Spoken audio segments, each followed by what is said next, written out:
welcome to the KIT Link interviews, the transatlantic update on the future of work.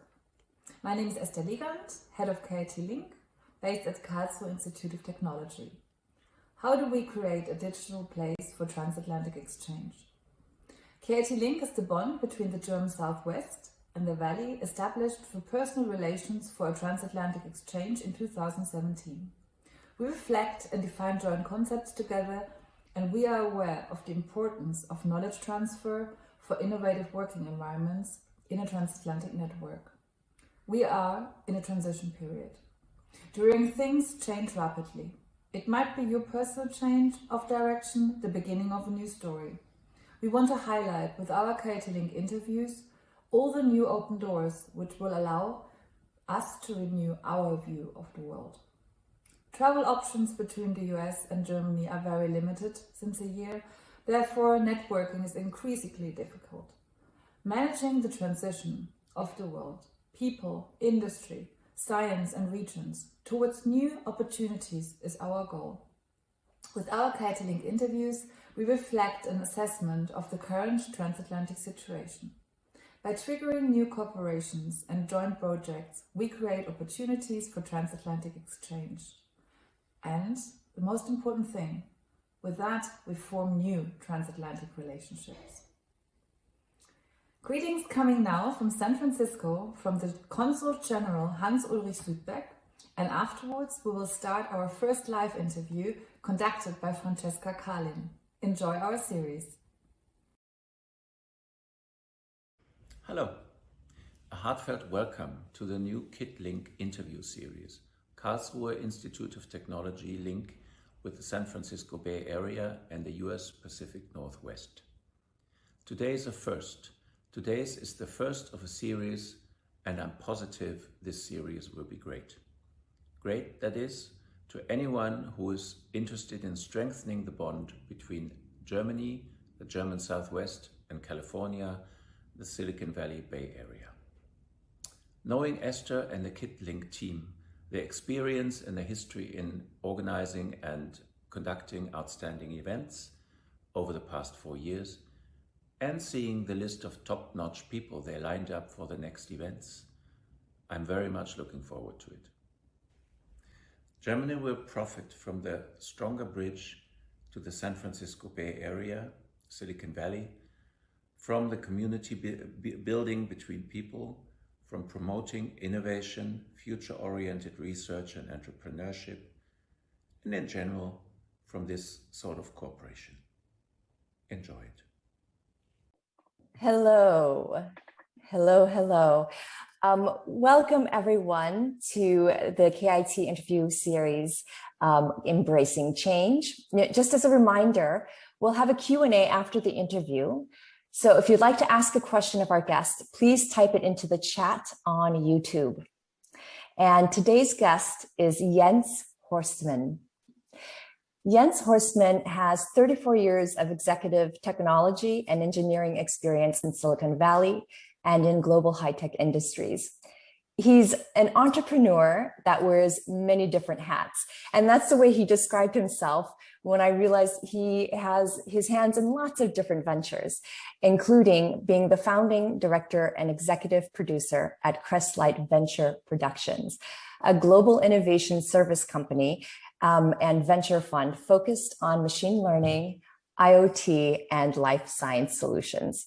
He is also a founding and active partner of My Step Up, a nonprofit organization to support and fund women entrepreneurs.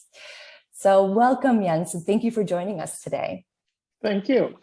Warmfelt hello to California. Good morning and good evening to Germany. Yes. So I just wanted to ask you a little bit more about this wearing different hats. You know, it seems like everybody's has a title or a position, but when I asked you, you just said, I'm an entrepreneur. So maybe you could tell us a little bit more about that. Yeah, I think that's probably something we all should do more, wear different hats instead of just doing one job. So I always enjoyed sort of, especially the interdisciplinary activities where you just look beyond your borders, beyond your box, and break out and meet a lot of interesting people. that really contribute new ideas and new things to your life and to what you do. So that's what I've been doing all along. I changed my direction and career every 3 years. And people thought I'm a little crazy, but for Silicon Valley, that's quite normal. And we live with change. We embrace change. And you know, COVID is certainly the biggest change we have all encountered so far. But nevertheless, it's a great opportunity, and we'll talk about that more. But yes, I wear different hats. Speaking of, you've been in the movie business. I've been in front of the camera, i.e. have done my own startups, and at Crestlight Venture Productions, I'm behind the camera, helping others to show up on screen and look good. So yes, doing both. Great.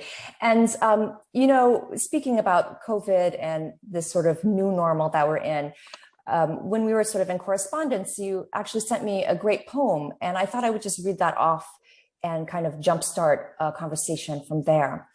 The poem is by Leslie Dwight, and it goes like this. What if 2020 isn't canceled? What if 2020 is the year we've been waiting for? A year so uncomfortable, so painful, so scary, so raw that it finally forces us to grow. A year that screams so loud, finally awakening us from our ignorant slumber. A year we finally accept the need for change, declare change, work for change, become the change. A year we finally band together instead of pushing each other further apart. 2020 isn't canceled, but rather the most important year of all. And so when you sent me that poem, Jens, I was so curious, why does this resonate with you in particular? As I said, I think I've been trying to live by that and looked at every year as where's the disruption, where's the change, right? And in technology, we have seen it. COVID certainly accelerated this. And now I think it's on everyone's mind. Whether it's in our personal lives or which are also being disrupted, or in our professional lives. And I see tremendous opportunity, not in just the year, but in such a broad awareness. I think before we talked about other crises that are going on, such as climate, such as you know, the future of work, etc. But now people are realizing that there are these things that touch us all, right, globally.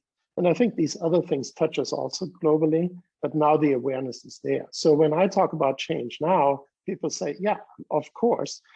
Before I didn't see this. Before we were sort of the outcast in Silicon Valley, trying to change things, and you know, it was just very difficult. But now the awareness that's there just makes everything just so much easier. And I think people are more receptive to change now, right? They're still fighting it. I think, especially, you know, tonight coming actually from this side of the Atlantic and not Silicon Valley like I typically do. Yeah, I still see the resistance here. I still see people wanting to get back to some level of normal. But as we know, normal is not going to be normal again, right? And I really like this poem, which was sent to me by a very dear friend, and it resonated. I forwarded it to many people because it I think encapsulated better than what I can say. But this idea of see opportunity in this instead of just the negative side, right? Do what you can. And I think just in recent days, we are seeing it, even though the US was probably one of the worst hit countries, they recovered. They said, what can we do, right? And they are now number one. Some 40 or 50% of the populations are immunized. So I think it's not what hits you, but what you do and how you get up. And do you feel there are any other changes in the mindset nowadays because of maybe as a result of the pandemic or a result of this sort of new reality we're in? I hope so. I'm an optimist. Yes, of course they are. I've talked to many people who, prior to this, have taken a fairly, conservative view on the world, and are now far more receptive to do things, to look at venture, to for the first time see the more positive side of risk taking, right? And I'm not just talking about high-tech venture. I'm talking about maybe taking the risk on some drugs that are not tested, right? Taking the risk on, maybe some personal changes, changing location, right? I now want to live on both sides of this bridge. I don't think prior to COVID, I would have done this. And I see a lot of people who sort of take a more open, more general attitude towards these things. And so, yes, I do see change, but I'm afraid that we will fall back into our rhythm too quickly. And I want to make sure that we stay very sensitive and sensitized, so that we can continue on this path, not only deal with COVID, hopefully that's behind us to some degree soon, but continue with the critical problems that need to be solved. You mentioned this bridges, and obviously we're here today to talk about building bridges for sustainable and resilient innovation.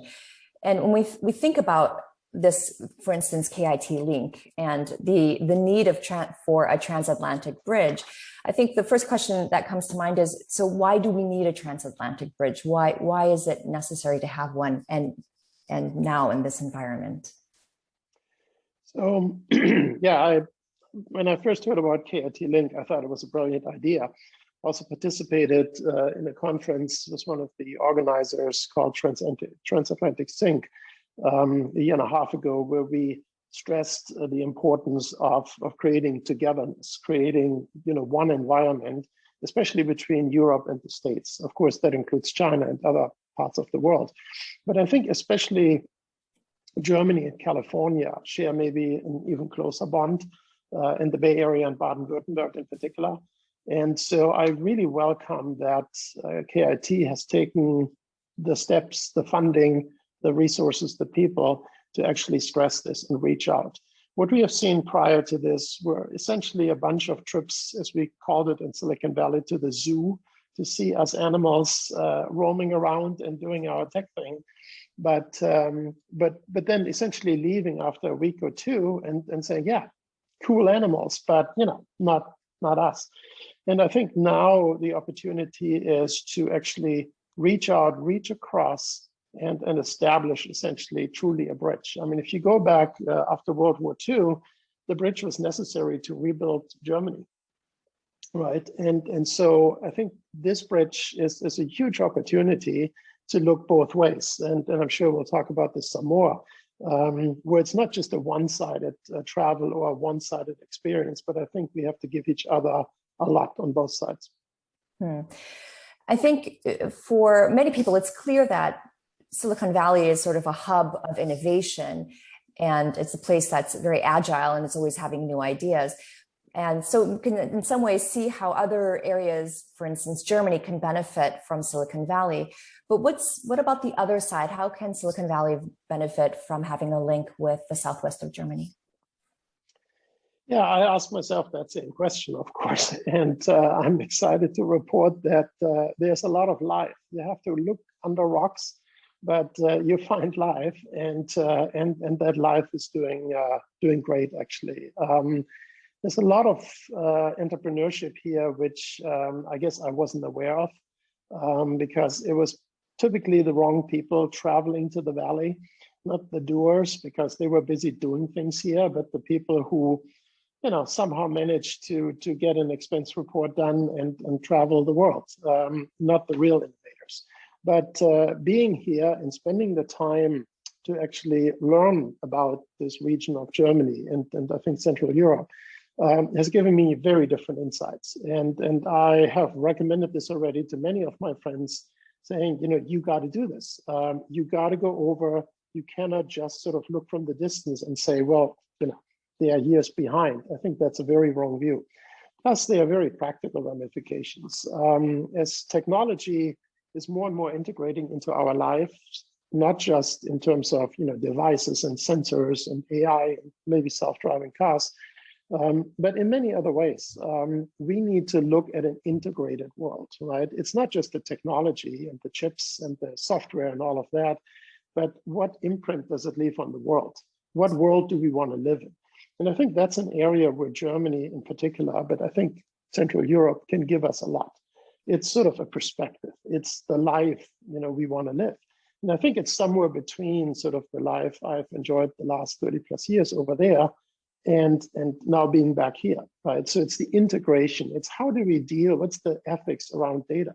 What's the ethics around machines making decisions? And so I think there's a tremendous opportunity, plus the potential. I mean, if you look at how far ahead science, fundamental research is in Germany, and one of the very last visits before Corona hit was by Minister Karliczek.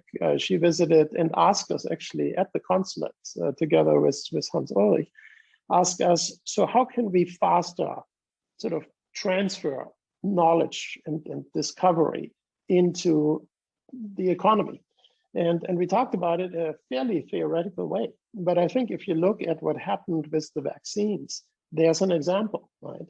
And it's not the old-fashioned way of doing it. It's actually people who understand drugs and prescription around the world, as well as computer science, because these vaccines were developed in a computer and then tested in the lab, unlike other vaccines before. So the way I think you can bring technology and sort of life and life science together becomes possible if you look more towards Europe instead of just being in your own bubble. Mm.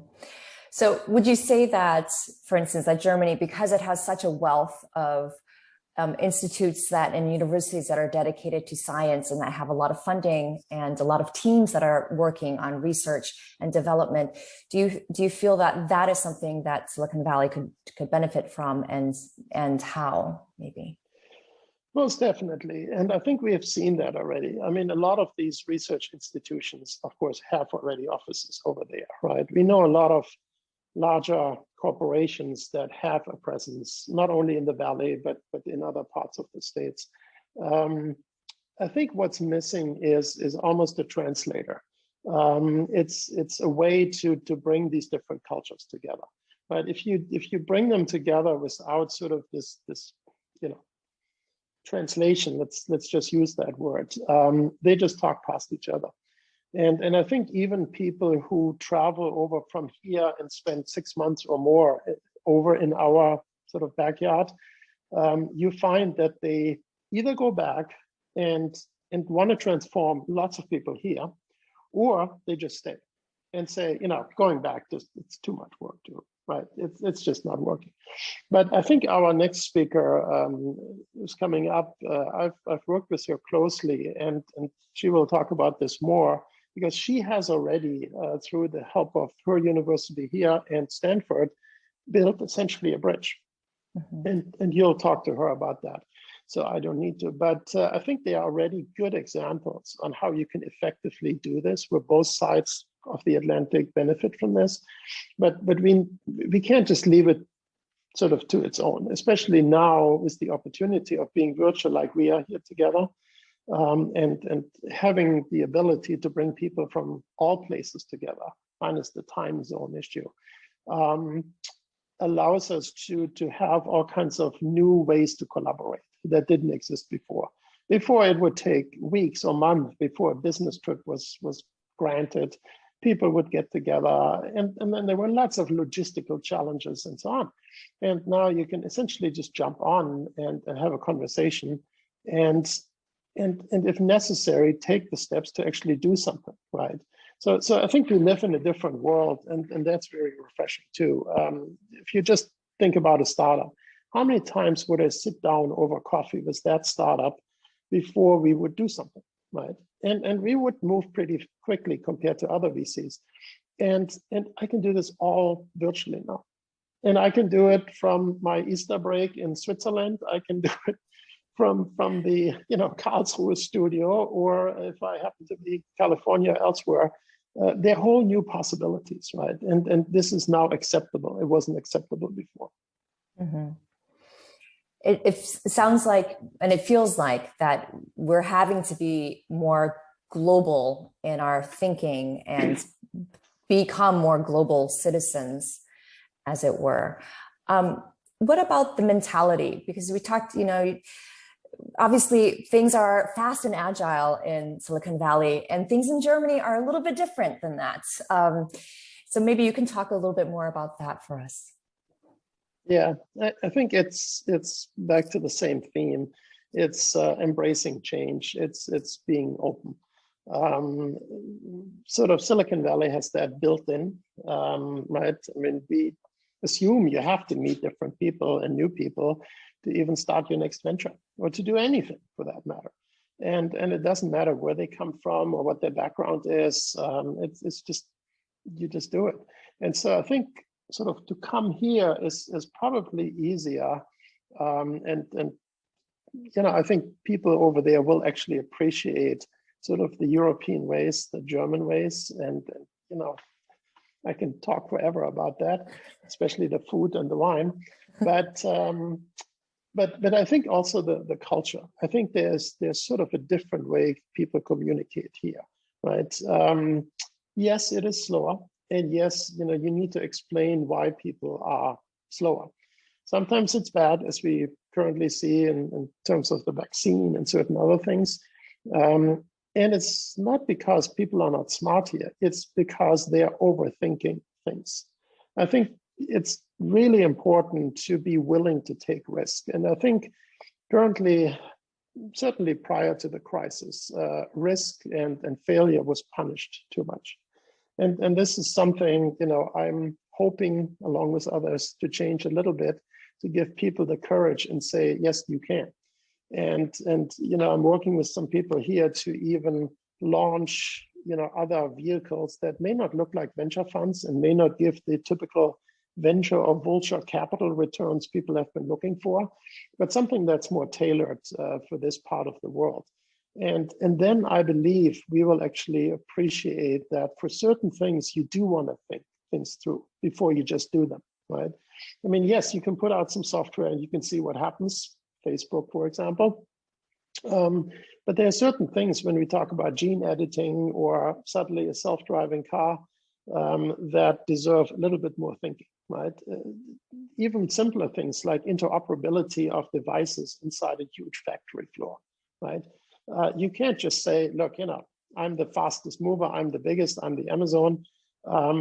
It just doesn't work everywhere. And so I think it's interesting for, again, a creature like me who essentially grew up in Silicon Valley to look at this through sort of a different set of eyes and say, you know, how can we work together? And there's one other thing which I just want to mention here, which really attracts me, which is der Mittelstand, which is essentially, you know, you don't have to deal with just the Bosches of the world or the BMWs or Mercedes or you name it. But there are just so many small and medium-sized companies, and considered medium-sized is $1 billion family, you know, endeavor. So they're not so medium, right? I mean, Jägermeister is considered a medium-sized company here. And so I think there's a lot to work on. So when I look at this and we find a way for, you know, US technology to also distribute into Central Europe, and of course the other way around too, then we are looking at a very, very different market with very new opportunities. Mm-hmm. I remember you had also spoken at one point about when we had an earlier conversation about how Germany is really known for this kind of methodical, systematic way of thinking. And the big pluses of that is that, you know, this is Germany is known for quality and precision. And quality and precision, of course, when you come into these bigger questions, are very important. And so what do you think this marriage can be, this kind of transatlantic marriage between sort of the agile, kind of fast-moving pace of Silicon Valley and creativity that comes from there with this kind of German, more systematic and sort of idea on precision? How can they kind of meld? Well, I think actually they are extremely synergistic. When you think about actually scaling something, especially if it's in a critical area, you know, and people's lives depend on it, right? In many examples, you want that precision. You want that, you know, made in Germany quality, right? And just experienced something really interesting in Switzerland, visiting their only aircraft manufacturer. And it's essentially what you just talked about. It's essentially one of the most advanced aircraft you can find, but this company has been in business forever and ever. They've been building right after the war trainers for Swiss pilots. And they're still around, and they're relevant. Their aircraft is so relevant that you have to wait a year and a half to just get your hands on one, even though it's overpriced, but that's a separate thing. So this idea of quality, precision, even Swiss precision, and advances in technology and being world, in fact, their whole line is world-class out of Switzerland. You can be world-class. And I think Germany has shown this in the past. What we need is the willingness to embrace new concepts, to move faster, to be more agile, but not at the price of throwing quality out of the window, right? And I think that's what I miss a little bit in Silicon Valley. People have always talked about not just the Valley, but even Microsoft, throwing over the fence software that doesn't work, right? And then figuring it out later. And I think here's an opportunity not to test things so long that they are no longer relevant, but actually to find this golden medium. And it takes interaction on both sides. So I think there's a tremendous opportunity.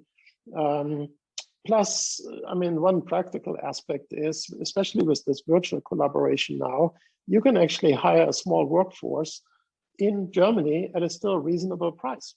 If you look around Silicon Valley, things have become really expensive. And if I look at people, one of my startups is actually hiring right now, and I think we are going to hire a few people right out of KIT because they are much better fit than people in the Bay Area, where I have to compete with Google, Facebook, NVIDIA, and all these other wonderful companies that can pay much higher salaries than my little startup can. Mm-hmm. So I think you made it really clear why both Germany and Silicon Valley can really benefit from each other with this idea of this transatlantic bridge. But what is needed for the future of this transatlantic bridge to move it forward? So what kind of essential things do you think are needed? Well, as we would say, you can throw money at the problem. And I think some of that is actually happening, right? Because it would be very difficult to change the sort of German finance thinking and suddenly tell people, be more, take more risk, and people would immediately say why. But I think, as far as I can see, Germany is taking some steps in the right direction. Certainly, the research institutions and universities, speaking of KIT again, and actually having a division that's focused on this bridge, KIT Link, right? But throwing money at the problem, the critical thing is to throw it at the right problem, right? People can waste money very, very efficiently. We don't want that. So I think that's, I can see a combination, and I've spent a lot of time in the Valley combining actually sort of government and large corporations with startups, with universities and venture capital. When you bring these four elements together, very interesting things happen.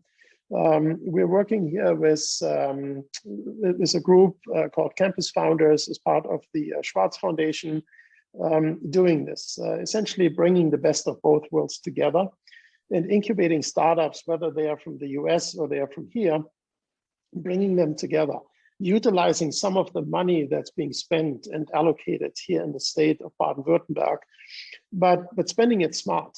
We are talking even about incorporating some of these startups simultaneously in the US and here, so that they can essentially have an option where to live, if you will, later, or where to keep their development, where to protect their IP.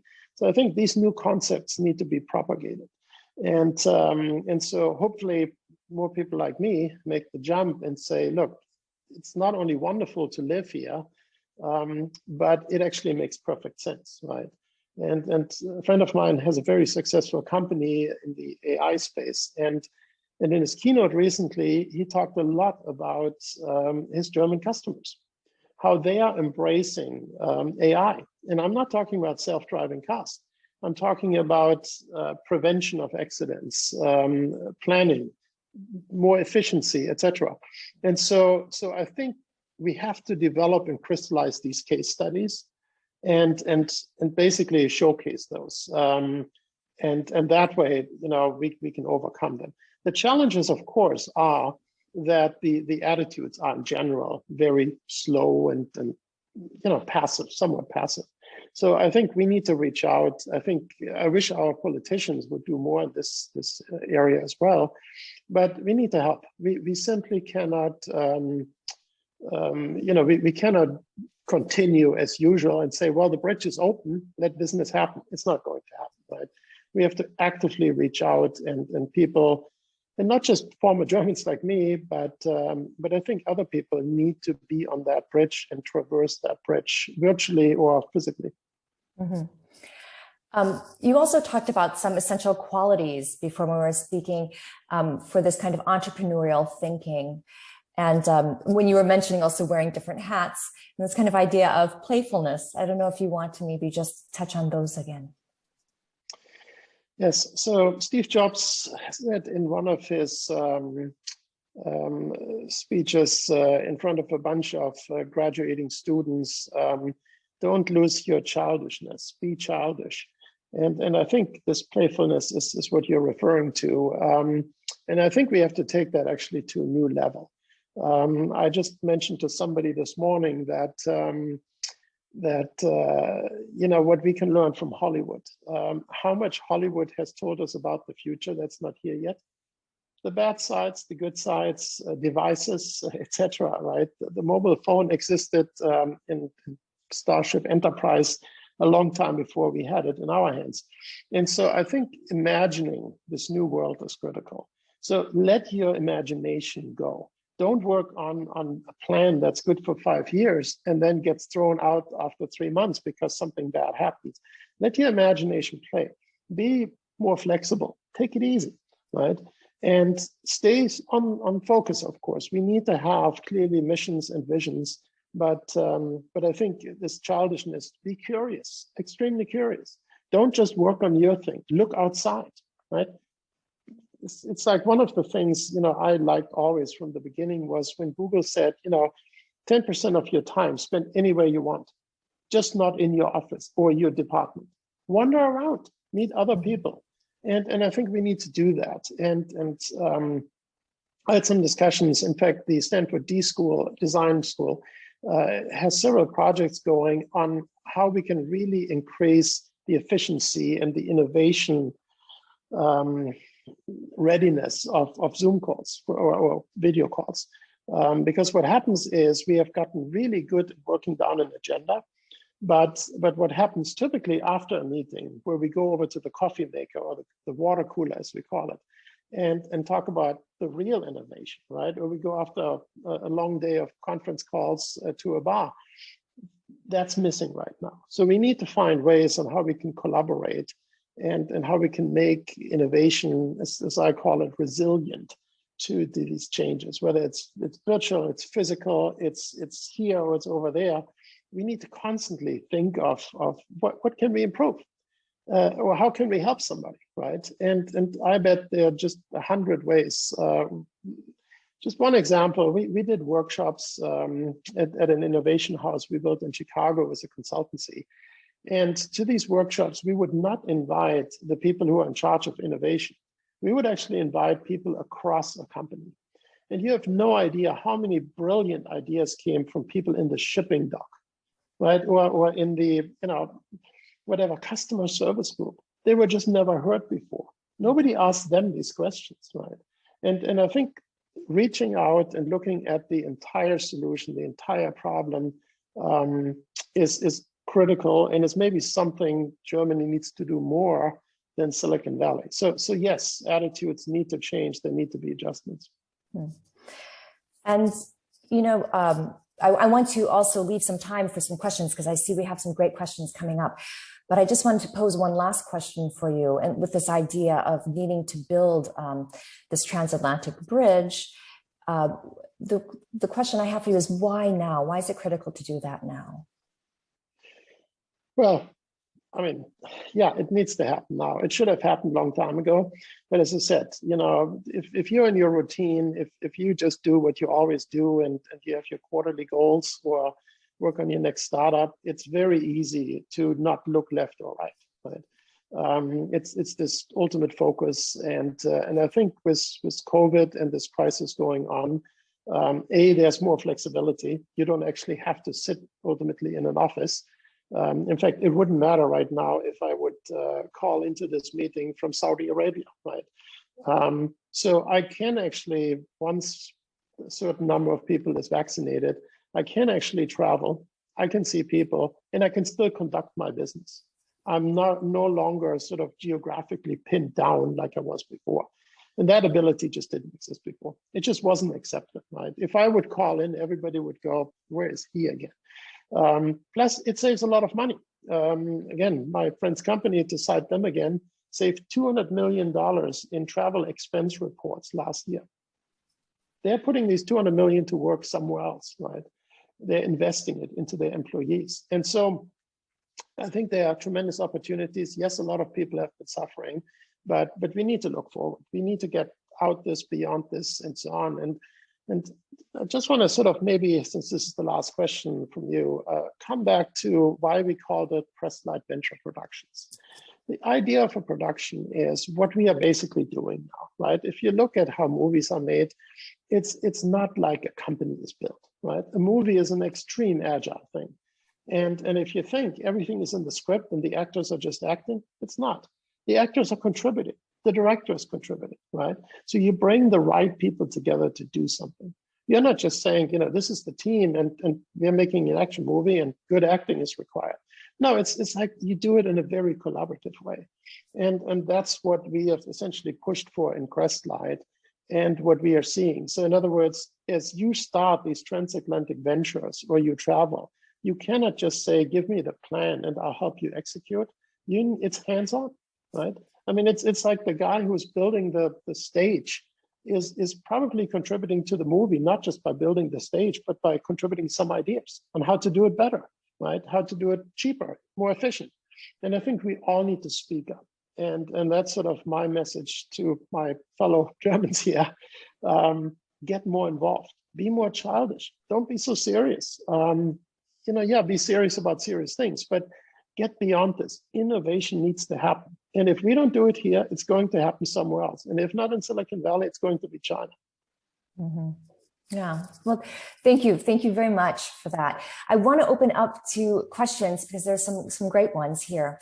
So the first question that we have is from a computational scientist. And the question is, what can I, as a computational scientist at KIT, do to build this transatlantic bridge?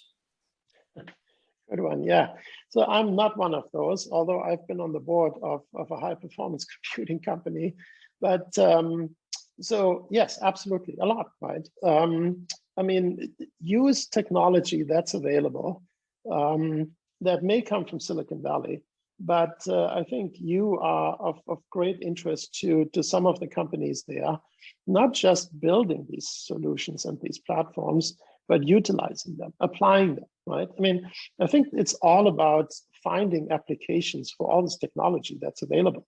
So if you are in that field, I mean, there's going to be a lot more computing going on, right? And capabilities, whether it's in the cloud or specialized, et cetera. And we need people who can essentially make sense out of this, right? I mean, to this date, I still have a hard time learning from anyone here in Germany where really the infections are happening. The numbers are going up, the lockdown is going on, but nobody seems to be able to analyze where it's coming from, right? So that shouldn't be too hard. I'm sure the data is there, but we need those people to actually do it. And maybe they need to reach out and need to get some help on how they can access these computational resources. Or again, join virtually a company in the Valley or elsewhere that has a fantastic group applying these things and helping that way. But just don't sit behind your desk or your desk at home and work on problems that come to you. Reach out. Mm-hmm. And on that note, the KIT link is Transatlantic Bridge is a great way to try to reach out and find somebody else on the other side and try to collaborate beyond the walls of just the university. So thank you for that. The next question we have is, what challenges do we need to focus on more than ever before in the field of entrepreneurship and science and the science connection?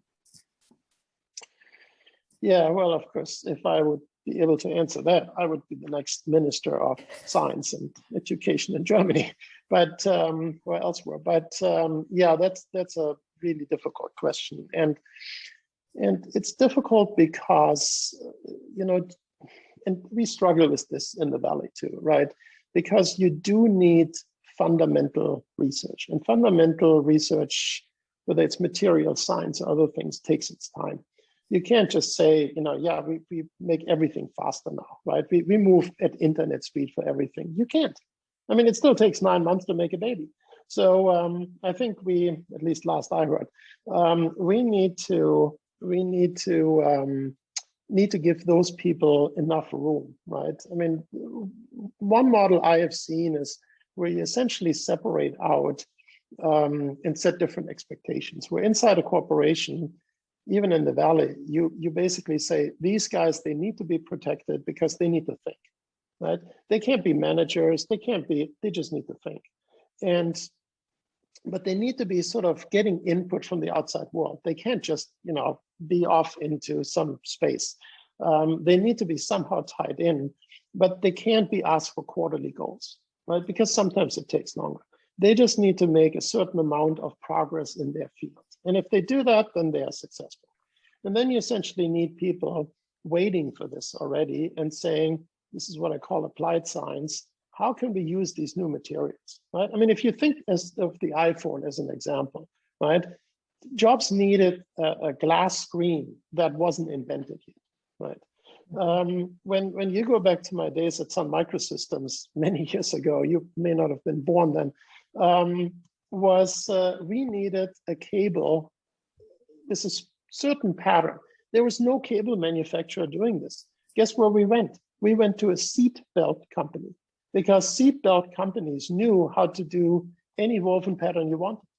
And they were able to weave us a cable. And so I think there's out of the box thinking. There's, bringing essentially the science together with the applications. And I think these bridges, they are there. They just need to be traversed. And I think both sides need to be encouraged to spend more time and also be more respectful to each other, right? You can't just say a good scientist now needs to become an entrepreneur. One entrepreneur needs to do a little bit more science. That doesn't happen, right? They need to coexist. It's just like I always talk about artists. I think every company, even startups, should have some artists, because they bring ideas that, are completely left field or right field, which in the normal course of business, you wouldn't think of. So it's sort of this playfulness. And even Google is talking about this now. We have enough programmers. Soon computers can write programs. We need people who think creatively. And that's, I think, where the science can actually help us. Great, thank you. So we have time just for one more question. And the last question is, how do you assess the opportunities that will arise from the change of government in Washington in January 2021 with regards to the transatlantic relations between the US and Germany? Short answer, positive. But I think no matter what happens in Washington, it couldn't have gotten worse, or maybe it could have, but it's, no, I'm extremely optimistic. I think the fact that Biden and back then Obama had already really good relationships with Germany is a good sign. I think we need to support them. I think the environment, especially when it comes to the exchange, to appreciate each other, there's more civility. I mean, there's a dialogue again, right? Even when I was still over there pre-COVID, I would watch German TV, certain interview shows, just to have to still see how people can discuss a topic without fighting it, right? And without going at each other with guns or other things. So I think I'm extremely optimistic. I wish both sides would make even greater efforts to get together. I know we're in the middle of a crisis, but I think Germany could have already taken a lead saying, hey, Mr. Biden, what happens to all these extra doses of stuff maybe we can buy some from you, even though that may politically, in Europe, not the right thing to do, but I don't know that. But I think there's tremendous opportunity to do that. And I think there's a special bond. If I go back to the Marshall Plan and the air bridge back then, and so on, especially between this region and the States. And I think now between California in particular, I can only speak for the Bay Area. But yeah, tremendous opportunities, but we need to grab them. I mean, this Biden window, who knows what's going to happen in 2 years and 4 years. So now it's time, which is, I think, an answer to another question you had. If not now, then when, right? And if not us, then who? Just quoting somebody, very important. But yeah, he put a man on the moon, or he motivated people to put a man on the moon. And he also said, it has to happen now, not in 20 years, right? And they made it happen without computers. Mm-hmm. Yeah, thank you. I think that's a great note to end on. So thank you very much, Jens. This has been fabulous to have you here. I just want to let our viewers know that if you did have a question or you're interested in asking a question of Jens more directly, you can always go through KIT Link and send an email and we will somehow connect you. All right. And so before we end, I just want to take a moment on behalf of the KIT Link team to thank all of you, our viewers, for joining us today and being part of this small piece of the transatlantic bridge. And if you found today's talk valuable and you know someone who couldn't be here today who would find it interesting, then please check our website.